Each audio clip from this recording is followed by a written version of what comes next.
나라의 문화도 엿보는 유드 유드피아. 반갑습니다. 3회째예요. 3회째. 쭉쭉 뻗어나가서 저희가 100회, 200회까지 가는 걸로. 네. 자, 오늘 유럽 드라마 어떤 드라마일지 먼저 힌트로 만나볼게요. 자, 화면 보시죠. 자, 첫 번째 힌트는요. 전 세계 어린이들의 친구. 국내에는 말갈량이 삐삐로 알려진 아스트리드 린드그렌의 동화입니다. 삐삐 롱스타킹이죠. 자, 두 번째는요. 3억 7천만 장의 앨범 판매를 기록한 팝그룹 아바고요. 그리고 마지막 사진은 여배우 잉그리드 버그만의 사진입니다. 자, 감이 오세요? 예, 대강. 이 세 분이 다 스웨덴 출신. 어떻게 알았지? 예. 맞습니다. 예. 제가 미리 검색을 하고 왔어요. 아, 그래요? 예, 세 분 다 네. 스웨덴 출신. 그러니까 오늘 만나볼 드라마도 아마 스웨덴 드라마가 아닐까. 그쵸. 예. 맞습니다.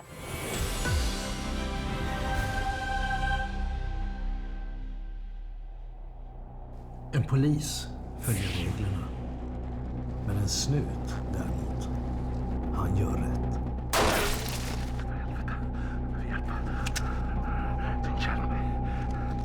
Alexa! Martin! Fan har jag gjort? Jag sköt honom. Jag sköt Martin. Jag är klar med er. Jag vill ta med er att göra. Du spelar ett för högt spel. Du fattar att man bara kan kliva ut. Jag tror du bara kan dyka upp och ta Martins plats. Du tänker ju hitta någon skitform och sätta dit honom, eller hur? Inte om han är oskyldig. Du är för liten. Är du säker på det? Du är alldeles för liten. Upplever du att Alex är den där typen av polis som rapporterar uppåt konventionellt?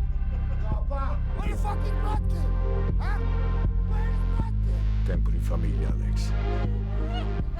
Jag ska ta sig ur det här. Jag lovar. Jag ska bli en bra snut igen. Han är min son. Inte Simon. Är det så här du tar hand om din familj?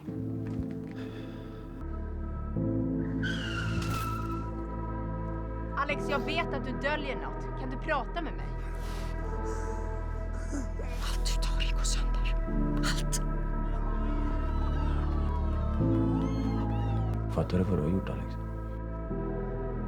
Du har grävt din egen grav. Jag gör det jag måste göra. Det räcker nu! Nu räcker det! Nu gör vi det här på rätt sätt, okej? Vi är poliser, Alex. Glöm inte det. Hon är polis. Jag är snut.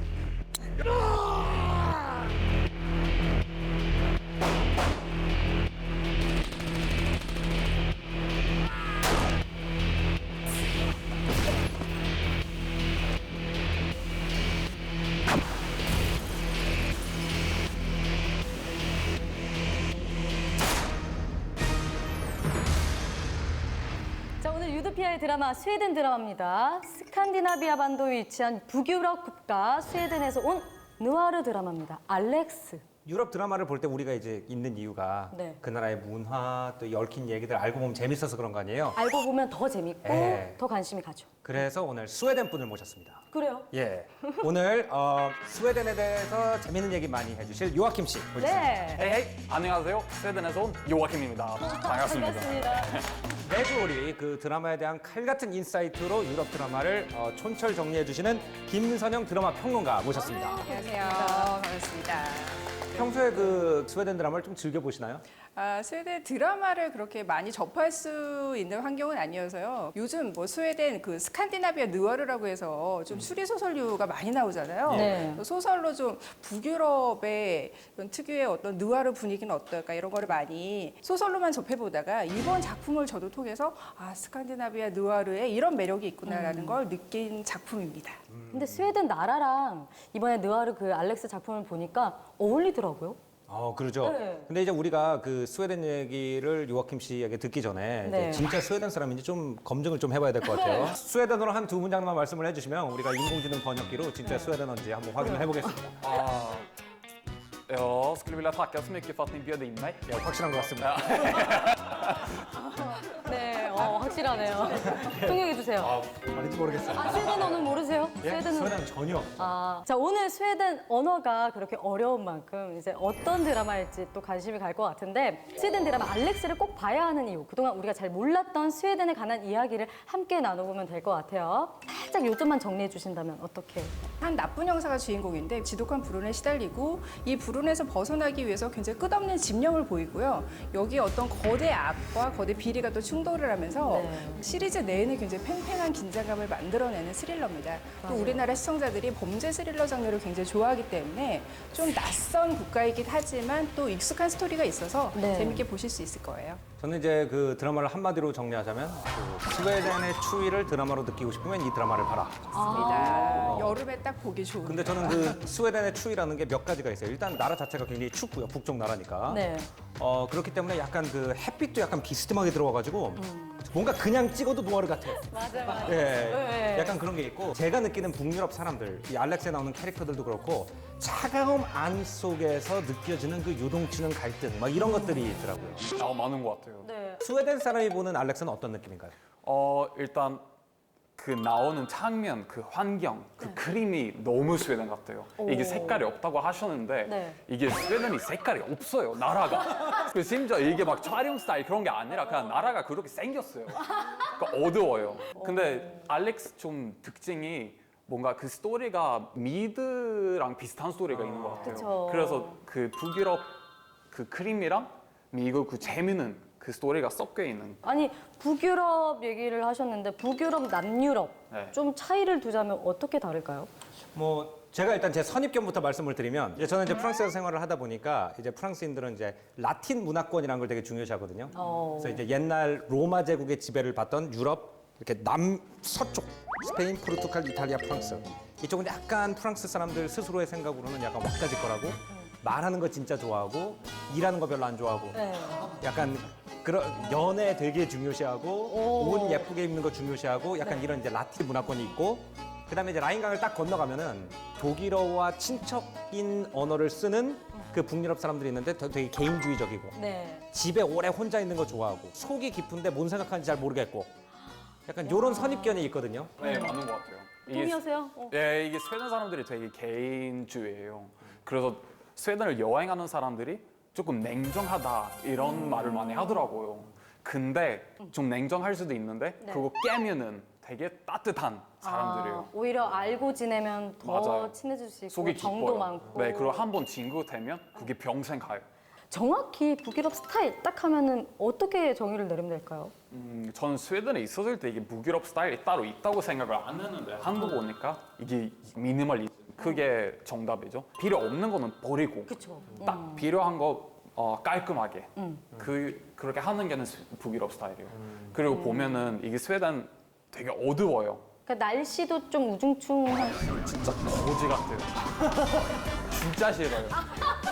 그래서 집을 되게 아늑하게 하고 한국 사람들은 이 집은 잠자는 곳이다 생각하는데 스웨덴 사람들은 먼 길을 회복하는 좀 쉴 수 있는 그런 공간이라고 힐링 생각합니다. 공간이라고 맞아요. 생각하고. 날씨에 상처받고 집에서 다시 맞아요. 힐링하고. 드라마 알렉스 속에서는 북유럽 스타일을 좀 찾을 수 있는 장면이 있었나요? 제가 처음에 느끼기엔 뭐였냐면 일단 다른 유럽 드라마에 비해서 대사가 굉장히 적어. 네. 그리고 감정 표현을 조금 더 상황에 알아서 우리가 좀 눈치껏 알아채야 되는. 그러니까 표정도 많이 이렇게 많이 안 변하고. 그러네. 예, 액션도 막 미국 사람들 막 총 날라다니고 막 이러는데 네. 그냥 푹 죽었어요. 그러니까 그것도 미니멀해. 폭력을 행사할 의도, 네. 폭력의 결과. 근데 그 중간에 무슨 막 총 피하고 이런 장면들은 사실 미국과의 변화가 상당히 담백하게 처리가 된다. 아까 날씨 때문에 되게 우울하다고 하셨잖아요. 그러니까 되게 우울한 분들이 많아요. 등장인물들 중에서. 네. 화려한 사건만 계속 일어나는 이야기보다 인물들의 심리에 또 주목을 할 수가 있기 때문에 이 드라마만의 묘미가 있습니다.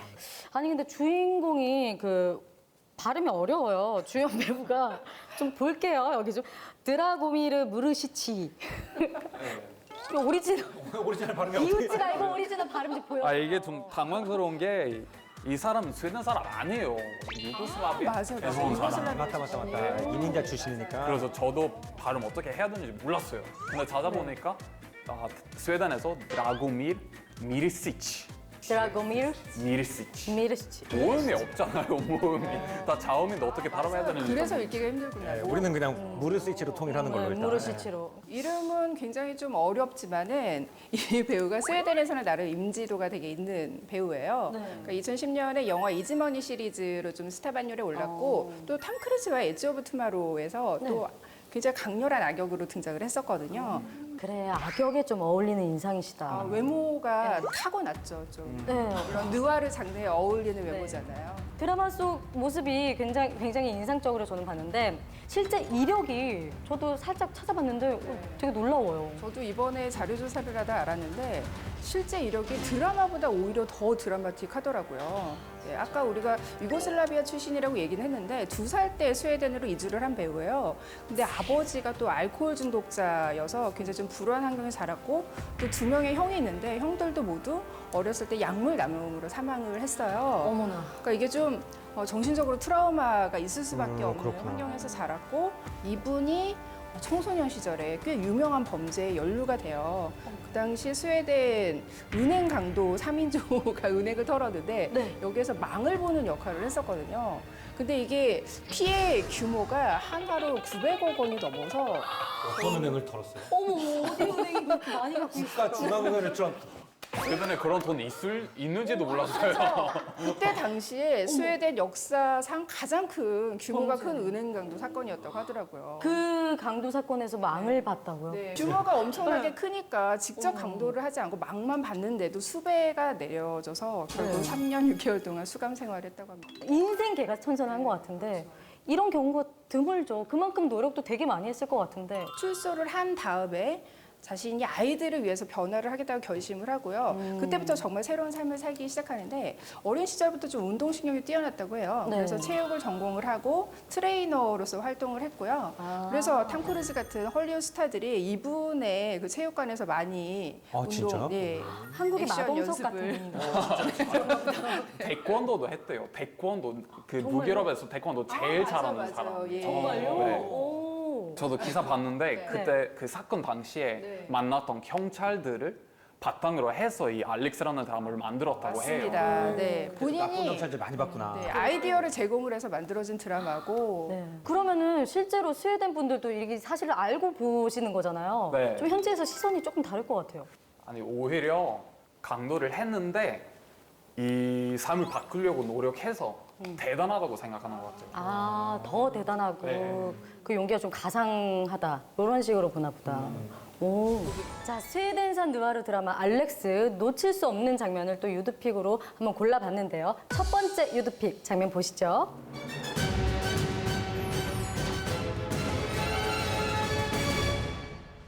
Jag vet att du sköter honom och så länge jag vet det så är det ingenting 저 som är över mellan 악역의 oss. 카리스마가 알렉스 네. 못지않아서 진짜 굉장한 진짜 연기잘했어요. 서스펜스가 엄청났어요. Det här, det är ditt fel. Ser du vad han gör mot dig?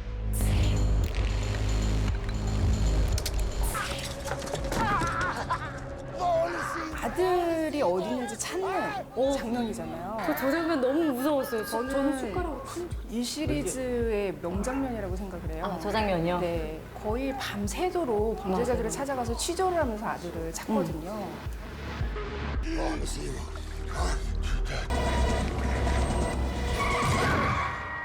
아들 끌려가고 있는데 자기는 무기력하게 무너져 있는. 아, 근데 진짜 눈앞에서 딱 놓치는 장면을 보면서 와, 저도 제가 손발을 요르면서 봤던 것 같아요. 느와르 주인공으로서 매력이 좀 많이 보였죠? 그렇죠. 일단은 이게 장르가 있잖아요. 우리가 배드캅, 더티캅이라고 하는 장르가 형성이 돼 있을 정도로 나쁜 형사가 가지고 있는 어떤 묘한 성과 악이 겹쳐지는 그런 매력이 있는데 네. 알렉스가 그런 전형적인 나쁜 형사예요. 그리고 굉장히 실제로도 나쁜 놈인데 그런 가족극적인 요소들, 그리고 부성애 이런 것들이 이 캐릭터가 나쁜 놈이지만 그래도 좀 연민하게 만들고 또 이 사람이 결국에는 더 무정하고 더 큰 악과 대결을 펼치잖아요. 네. 그러니까 나쁜 캐릭터지만 시청자들이 그래도 좀 응원해주고 싶은 맞아요. 그런 묘한 입체적인 매력이 있는 캐릭터 같아요. 처음에는 주인공이 좀 나쁘게 표현되길래 주인공이 저러면 끝까지 우리가 어떻게 저 사람 편을 들면서 이입을 뇌물을 하지? 받는 경찰이니까 그렇죠. 메인 캐릭터가. 네. 범죄도 연루가 됐는데 결국 또 나쁜 짓을 서슴지 않게 해요. 근데 그런 거 보면서 이 주인공을 어떻게 편을 들면서 끝까지 응원하지 했는데 점점 아빠로서의 모습을 보여주면서 그때부터 빠지게 되긴 하더라고요. 드라고미르 무르시치 연기. 이게 다 어려운 이름이니까 다 이해하실 거예요. 그죠? 연기 어떻게 보셨나요? 개인사가 반영된 이야기잖아요. 그만큼 몰입을 해서 한 연기이기 때문에 굉장히 뛰어난 연기를 보여줬다고 생각을 하고 이 캐릭터가 굉장히 좀 끝까지 막다른 골목으로 이 인물을 몰아가잖아요. 그 극단적인 상황에 있는 인물의 어떤 절박함과 안간힘을 잘 표현한 연기였다고 봐요. 네, 저도 연기 되게 잘했다고 생각했어요. 네. 드라고밀 연기도 그랬었고, 근데 그 알렉스의 와이프 그 배우도 연기 되게 잘했다고 생각했어요. 왜냐면 저는 스웨덴 드라마 보면 좀 오글거릴 때가 많아요. 근데 그 와이프 연기 보면서 되게 자연스럽다고 느껴졌어요. 그래요? 처음 스웨덴 드라마를 보는 사람은 그 연기를 평가하기가 굉장히 어려울 수는 있을 것 같아요. 왜냐하면 예를 들어서 어느 나라 사람이냐에 따라서 그 나라 문화에 따라서 정말 화가 났을 때 어떤 표정을 짓고 어떤 제스처를 하는지가 다를 거 아니에요. 다르죠. 그래서 다르더라고요. 저는 유럽 드라마를 보는 매력 중에 하나가 네. 약간 그런 것도 있는 것 같아요. 아, 저 나라 사람들은 화나면 저는 그게 너무 재밌는 것 같아요. 저 나라 사람은 화나면 저렇게 표현하는구나. 그래요. 저는 스웨덴에서 막 화날 때 막 이렇게 하는 사람 본 적이 없어요. 아니, 진짜 이 얘기를 듣고 보니까 저도 약간 그랬거든요. 보면서 왜 저렇게 리액션을 작게 하지? 이런 생각을 하면서 봤는데 유럽 사람들의 그 감정 표현이 그렇다고 하니까 오히려 더 재밌게 볼 수 있겠네요. 맞아요. 눈이 포인트예요. 눈. 맞아요. 눈을 많이 잡더라. 그래요. 재밌네요. 자, 두 번째 유드픽 더 궁금해집니다. 함께 보시죠.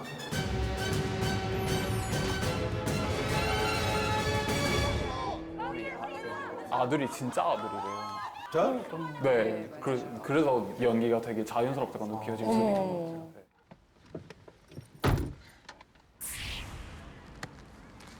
Du klarar det nu va? Tänk så här. Vad är det värsta som kan hända?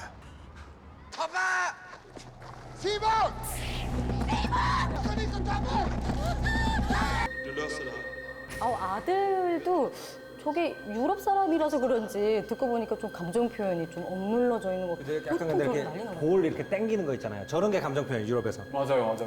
되게 자연스러웠어요. Vad fan pysslar du med?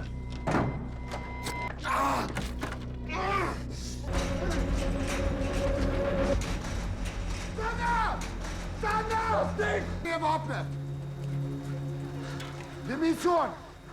Släpp honom! 네, 유드픽 두 번째 장면 보셨는데 아니 무르시치의 과거가 드라마 속에서도 꽤 화려했어요. 화려했는데 그 아버지의 어두운 과거를 알게 된 그 아들의 반응 우리 기억나죠? 본인들이 만약에 아버지의 어두운 과거를 알게 된다면 어떨 것 같아요? 아빠가 똑같은 과거를 갖고 있어. 저런 사람이요? 무르시치랑 저런 사람이에요? 네. 이제 이민 갈 거예요. 왜요? 무서워서. 무서워서. 그동안 내가 아빠로 생각했던 사람 도대체 누구야? 약간 자괴감이 들면서 네, 그러면서 이제 짐 싸서 이제 나가겠죠. 네. 이완기 씨 어떨 것 같아요? 실제로. 상상하기 되게 어려운데 저는 스웨덴을 떠나서 한국에 올 것 같아요. 다 떠났대. 다 일단 도망가는 수밖에 없어요, 저런 거. 저는 딸이라서 그런지 좀 아빠를 회유해서 좀 다시 제 값을 좀 치르게 하거나 저는 그럴 것 같아요. 딸이라서 그런가? 저도 딸인데 연 끊을 것 같아요. 아 그래요? 네. 전 특별한 딸인가 봐. 근데 진짜 친아들이라서 그런지 케미가 좋다. 그러니까 이게 사실은 우리의 일상과는 너무 동떨어진 범죄 이야기임에도 불구하고 이게 또 가족이라는 또 보편적인 공감 요소가 있으니까 네. 계속해서 내가 저 상황이라면 어떤 느낌이 들까 또 이렇게 이입해서 보는 재미도 있는 것 같아요. 잠깐 여기 보면 이제 그 부자 관계에 대해서 나오는데 아빠보다 제 친구예요. 친구 관계예요. 관계 자체가 친구 같다고. 네. 좀 수평적인 그런 관계네요. 네, 맞아요. 그 유드픽으로 장면을 얘기하다 보니까 스웨덴의 가족까지 알아보게 되고 문화부터 아주 다양한 걸 알아보고 있는데 재밌네요. 자, 유드픽 마지막 장면 보여주세요. Du ska inte fråga honom. Hans hjärna är fan i mig förstörd. Fan vad fina ni är, Simon. Ja, han har vuxit till sig. Jag är din svåger, Alex. Jag älskar er familj. Alltså, men 야, 이 장면에서 정말 삼촌이 구해주러 온 줄 알았는데 Det är hans fel att jag... 네가 살라고. Bli av honom med ett finger. 미성년자한테 저렇게까지 잔혹한 폭력을 행사하는 장면이 나올 수 있을까 싶은데 여기에서는 어떤 그 인물의 심리를 극단으로 몰아나가기 위해서 저런 수위까지 끝까지 가더라고요.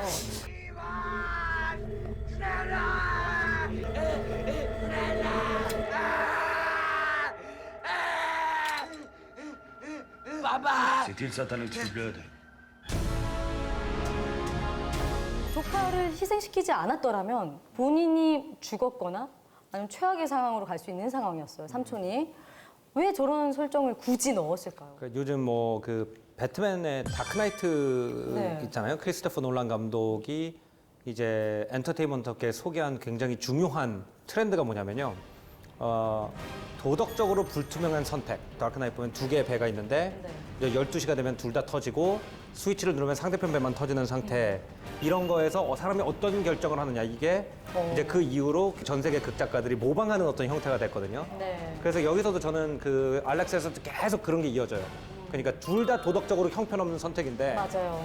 그냥 그 중에 어떤 선택을 인간이 하게 되느냐에 대한 그런 거를 그리는 어떤 도구로서 저런 장면이 선택된 게 아닌가. 그러니까 이게 드라마가 전체적으로 보면은 알렉스가 계속해서 자신의 어떤 잘못된 행동에 대한 대가를 치르는 내용이잖아요. 네. 그럼에도 불구하고 한 번 생긴 상처는 결코 영원히 지울 수 없다. 깨끗하게 지울 수는 없다. 이걸 보여주는 것 같아요. 알렉스가 자신이 저지른 어떤 죄값에 대한 반성과 후회를 계속해서 하게 만드는 그런 설정이 아닌가 싶습니다. 그 잔인한 장면들이 수차례 나와요. 저는 아까도 나왔지만 그 삼촌한테 출궁을 할 때 숟가락으로 눈을 누르잖아요. 그 부분을 모자이크 처리를 했어요. 그래서 저는 눈알을 누른 줄 알았어요. 나도. 다들 그렇게 상상을 하셨을 거예요. 너무 지겨워서 사실 제가 그때 저녁을 먹고 있었거든요. 너무 싫다 했는데 다행히도 나중에 눈만 살짝. 맞아. 이런 잔인한 장면들이 꽤 많이 나와요. 꼭 필요했겠죠? 이게 북유럽 특징이 뭐냐면 현실을 안 꾸며요, 잘. 그냥 있는 현실 그대로 보여주는 것 같아요. 그래서 저도 어렸을 때 저희 엄마가 막 뉴스는 막 끔찍한 거 나올 수도 있잖아요. 네. 근데 그런 거는 막 당황하지 않고 막 채널 바꾸거나 그러진 않았어요. 그냥 있는 그대로. 예, 이런 일이 있다. 세상에 이런 일이 있다. 막 받아들여라 현실을. 하긴 뭐 계속- 가린다고 없어지는 것도 그쵸. 아니니까. 네, 숨긴다고. 정확한 것 같아요. 왜냐하면 사실 느와르 장르에는 폭력이 필수적으로 동반이 될 수밖에 없는데 최근에 느와르에서 그냥 어떤 폭력이 동반하는 선정적인 화면의 효과에만 집중하는 그런 작품들이 굉장히 많거든요. 네. 흔히 우리가 이제 뭐 폭력 포르노라고까지 표현을 하는 그런 작품들. 느와르에서 사용하는 폭력은 결국 이 악이 왜 발생을 했는가. 우리가 이 악한 행동을 왜 선택할 수밖에 없는가라는 어떤 그런 윤리적인 갈등도 같이 동반을 해야 되는데 어떤 폭력의 쾌감에만 좀 집중을 하는 그런 연출들은 좀 비난을 받아야 되는데 이 작품 같은 경우에는 악의 세계에 한번 빨려 들어가게 되면은 정말 헤어나오기가 너무 힘들다. 어떤 수렁 같은 그런 정서를 표현을 하기 때문에 네. 어떤 좀 높은 수위를 보여주긴 하지만 드라마의 전체적인 주제랑 맞물려서 맞아요. 네, 좀 이해가 가능한 수위였던 것 같아요. 근데 사실 저는 어떤 굉장한 혁명이 있었다고 생각을 하냐면은 그 이스턴 프로미시스라는 제가 굉장히 좋아하는 영화가 있거든요. 방산 카셀 나왔던 그 영화에서 이제 목욕탕에서 빨개 벗은 채로 두 명 이렇게 비고 몰튼스 싸우는 장면이 나와요. 근데 그 장면이 가장 잘 만든 파이트 씬에 꼽혔었는데 그 이유가 뭐냐면은 두 명이 옷을 하나도 안 입고 있는 게 사우나거든요. 네. 그러니까 이게 굉장히 동물스러운 장면이고 그다음에 이게 세라믹 타일이잖아요, 전체가. 그러니까 얼마나 아프겠어, 벗을 때마다. 소리 어떡해. 근데 거기서 카메라를 돌리지도 않고 배경 음악도 없고 아무것도 없어요. 어머. 우리 뭐 무술 영화 같은 거 보면 싸움을 되게 멋있게 그리잖아요. 효과음도 근데 막 넣고 사실은 싸움은 예쁜 게 아니잖아요. 근데 싸움이 얼마나 추한 건지를 그냥 그대로 보여준 거예요. 약간 알렉스도 그런 느낌이 있었어요. 그냥 이게 폭력이 얼마나 추한 건지를 그냥 보여준다. 그러니까 오히려 거기다 막 배경음악 놓고 막 날아다니고 막 주윤발 영화처럼 그랬으면 오히려 거꾸로 저는 그걸 애한테 안 보여줬을 수도 있을 것 같아요. 왜냐면 그건 폭력을 멋있는 것처럼 포장을 하기 때문에. 오늘 뭐 유럽 유럽 드라마를 계속 소개하면서 잔인함을 계속 얘기했는데 수위를 좀 비교하자면 그러니까 문화의 차이인 것 같은데 항상 이런 표현의 수위의 예를 들 때 가장 쉬운 예가 청소년 드라마를 비교를 하는 거예요. 가령 이제 영국에서 가장 유명한 청소년 드라마가 스킨스라는 시리즈가 있고 네. 우리나라의 보통의 청소년 드라마를 비교를 해보면 스킨스에는 10대들이라고 해서 그들이 저지르는 폭력이라든지 뭐 흡연이라든지 마약, 섹스 이런 것들을 전혀 검열하지 않아요. 얘네들이 뭐 미성년자이기 때문에 이런 거는 윤리적으로 어긋난다. 하지만 걔네들이 이미 현실적으로 그런 폭력이라든지 뭐 그런 불법적인 세계에 노출돼 있다면 그 현실을 여과 없이 보여주잖아요. 네. 근데 한국의 청소년 드라마를 생각해 보면 아, 우리는 엄격해요, 아직. 성장, 네 이런 쪽에 초점을 맞추다 보니까 두 비슷한 장르를 좀 비교를 해보면 유럽과 우리나라가 어떻게 표현 수위가 다른지를 선정적이라는 개념은 둘 다 있는 것 같아요. 제가 네. 프랑스에서 생활할 때 보면 근데 선정적인 게 뭐냐는 좀 다른 것 같아요. 그러니까 우리나라는 성적인 거가 굉장히 선정적이라고 생각하고 네. 그게 제일 예민하죠, 사실. 근데 그렇죠. 프랑스 친구들은 우리나라 그 K-팝 걸그룹들을 보면서 어떻게 저렇게 여성을 갖다가 대상화시키는 걸 갖다 텔레비전에 그냥 틀게 놔둘 수가 있어. 네. 그러니까 이게 양쪽 다 보면은 도덕적 그 잣대가 다르기 때문에 네. 프랑스 사람들이 보면 우리나라 텔레비전 보면 굉장히 문란해 보이는 게 많아요, 생각보다. 그리고 맞아요. 우리가 프랑스 드라마 보면 문란해 보이는 게 많고 왜냐면은 가리는 게 다르니까. 맞아. 평론가님은 이 드라마에서 최고의 장면을 하나 뽑는다면 어떤 장면을 뽑으시겠어요? 뭐니 해도 하이라이트에 해당하는 장면이죠. 악의 실체가 드러나면서 네. 그거를 알렉스가 응징을 하는 장면이 있어요. 네. 근데 그게 상당히 좀 비극적인 장면이기도 하고 또 알렉스가 본인이 저지른 어떤 죄값에 대해서 하나의 마무리를 짓는 장면이거든요. 네. 그러니까 이 사람의 어떤 개인의 운명이 그 안에 압축된 그런 씬인데 이게 굉장히 느와르잖아요. 시종일관 어두컴컴하고 우물하게 진행이 되다가 알렉스가 응징을 하고 난 다음에 햇빛이 얼굴에 이렇게 샥 비치거든요. 굉장히 좀 비극적이고 절망적인 상황이긴 하지만 그래도 이 인물의 앞에 어떤 희망이 있을지도 모른다라는 기대를 안겨줘서 저는 드라마적으로도 굉장히 임팩트 있는 씬이었다고 봅니다. 근데 북유럽 하니까 아까 우리 또 얘기를 했잖아요. 동화 같은 나라, 청정구역, 정말 자연이 이쁜 나라라는 이미지였는데 이 드라마를 보면서 살짝 금이 갔다는 생각이 들어요. 안 좋은 범죄 현장들을 많이 목격했는데 뭐 마약 거래 장면, 총기 거래 장면 이런 것들이 정말 많이 나오는데 실제로도 그런가요? 여기서 말씀드리기 싫은데 맞아요. 많아요. 이런 사건이 되게 많아요. 맨날 신문 읽으면서 그런 기사가 나와요. 네. 종싸움 엄청 많아요. 경찰이랑 거의 전쟁하는 정도예요. 주민들이 사는 곳인데. 예, 막 마약 어머나, 팔고 무서워라. 종 쏘고. 그 총기 소지가 가능한 곳인가요? 나라가? 아니요, 불법인데. 불법이에요. 예, 구해요. 현실적인 스웨덴의 모습을 보고 싶으면 알렉스를 보면 되겠네요. 그러게요. 이 정도까지는 아닐 것 같은데 그래도 아이, 이게 그만큼 위험한 지역이 많구나. 예, 위험한 지역에 가면 진짜 혹시 이거 보고 뭐 스웨덴 여행 계획 취소하시거나 그럴까 봐. 그렇진 않아요. 야, 어느 그러니까 지역만. 우리나라는 전체적으로 안전한데 유럽은 뭐 파리에 가든 런던에 가든 그렇죠. 대체로 들어가면 안 되는 지역들이 있죠. 스웨덴이 흔히 살기 좋은 복지국가의 또 이미지가 있잖아요. 근데 저는 이 드라마를 보면서 그런 면도 확실히 있었던 것 같아요. 가령 교도소 시절이 너무 좋다던가 또 이게 또 평등한 나라기 때문에 퀴어 캐릭터들도 또 많이 나오잖아요. 그래서 이게 인권적으로도 좀 개방된 국가구나 이런 점을 느낄 수 있었는데 또 스웨덴이 실제로 이제 우리 요아킴이 말했던 것처럼 유럽에서 총기 범죄가 가장 많이 일어나는 통계적으로 그런 국가라고 하더라고요. 그래서 이 드라마에 묘사된 그런 총기 범죄가 결코 좀 과장은 아닌 것 같다라는 생각이 좀 들었어요. 극 중에서 조금 낯설게 느껴졌던 것들이 그 교도소 안에서 장면들인데 그 두목이 휴대폰도 쓰고 독방을 쓰고 TV를 보며 식당에서도 너무 자연스럽게 다니고 그게 너무 낯설었거든요. 과하게 된 거죠, 드라마니까. 조금 과장한 것 같아요. 막 휴대폰 못 쓰는 걸로 알고 있어요. 근데 보셨다시피 교도소 시설은 진짜 좋아요. 제가 대학교 다녔을 때 기숙사 시설보다 더 좋아요. 교도소. 교도소가? 그럼 다 네. 교도소 들어가고 싶어 하지 않을까? 그런 사람도 있어요. 집이 없는 사람들이 범죄를 저질러서 교도소에 들어가려고 하는 사람이 있어요. 너무 좋아서. 우리나라랑 너무 다르다. 스웨덴은 법 주려고 있는 게 아니라 교도소가 오히려 교육시켜서 다시 사회에 잘 어울릴 수 있게 있는 곳이라고 생각해요. 그래서 교도소 보면은 그냥 작은 사회 같아요. 근데 교도소를 그렇게 교화 공간으로 생각을 하니까 우리 주연을 맡았던 배우도 그렇게 또 인생 역전을 이룰 수 있지 않았나 그런 생각도 드네요. 그래서 그 배우에 대한 이미지가 더 좋을 수도 있어요. 그죠? 그 배우 때문에 교도소 이미지도 더 좋아졌을 수도 있고 그런 나쁜 공간이 아니다. 홍보 모델 해도 되겠네요. 반성의 공간이다. 홍보 모델이요? 홍보 모델이요? 아, 네. 아니, 뭐 드라마 속 핵심 사건, 경찰 비리 문제를 좀 많이 다뤘는데 비리 문제 맞나요, 실제로도? 저는 많이 없는 걸로 알고 있어요. 저는 본 적이 없어요. 오, 지금 그래요? 보면서 이게 왜냐면 이게 문화 차이라고 하는 사람이 많아요. 이 스웨덴 사람들은 뭔가 사회적인 믿음이 있어요.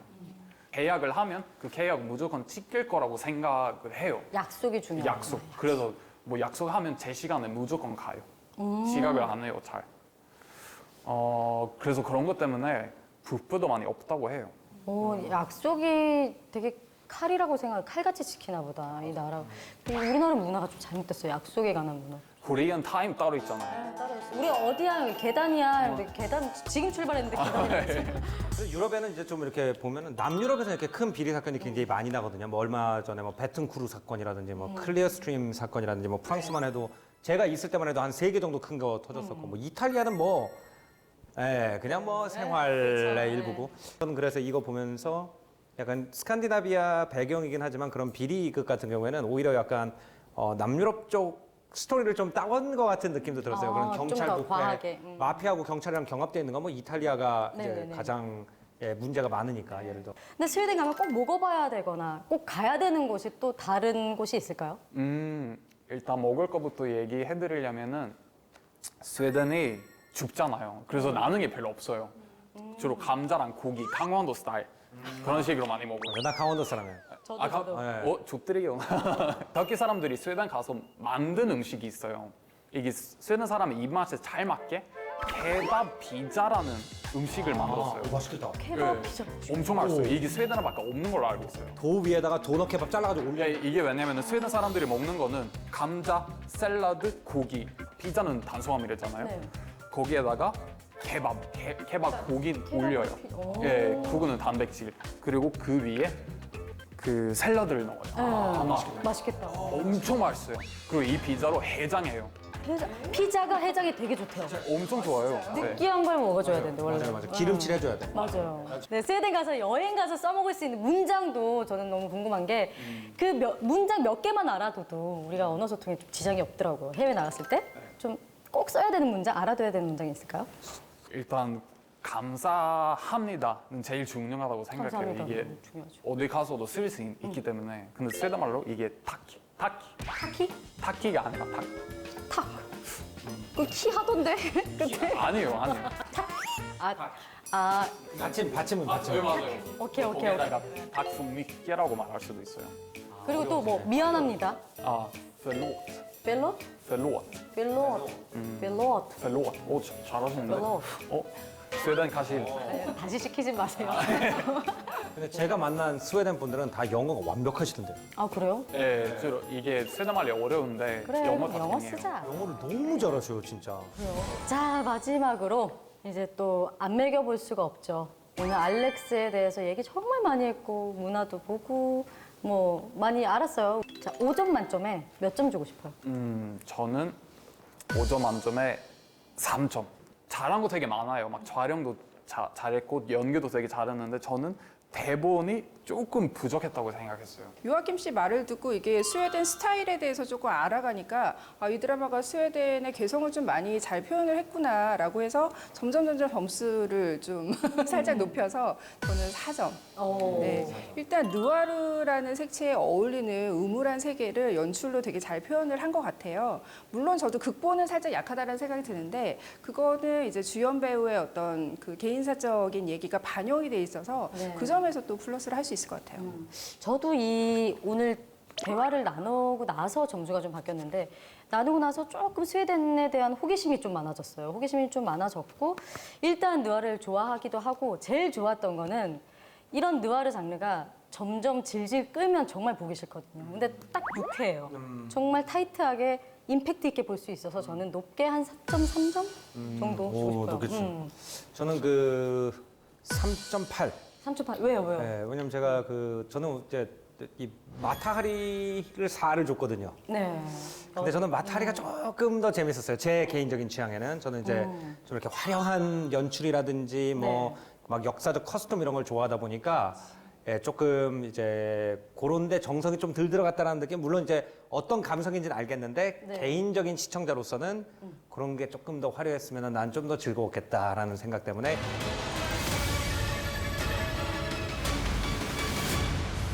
오늘 함께 보니까 어떠셨어요? 이렇게 드라마 얘기 같이 하니까. 아, 되게 좋았어요. 일단 드라마에 대해서 앉아서 얘기하는 게 되게 즐거웠고. 네. 근데 스웨덴에 대해서 나쁜 말을 너무 많이 한 것 같아요. 아유. 그 스웨덴 나쁜 나라 아니에요. 아니, 스웨덴은 너무 오히려 이미지가 완벽해서 네. 오히려 이렇게 굴곡이 있다 그러면 더 매력이 느껴지죠. 아, 그렇죠. 매력 있는 나라예요, 스웨덴. 오늘 나와주셔서 너무 감사합니다. 네. 지금까지 드라마 알렉스에 대해서 얘기 나눠봤고요. 스웨덴에 대해서 몰랐던 것들 정말 많이 알아가실 것 같아요. 채널 U에서 확인하세요. 유럽의 드라마와 문화를 전하는 유드피아. 다음에는 더 흥미진진한 유럽 드라마 얘기로 찾아뵙겠습니다. 시청해주셔서 감사합니다. 감사합니다. 감사합니다.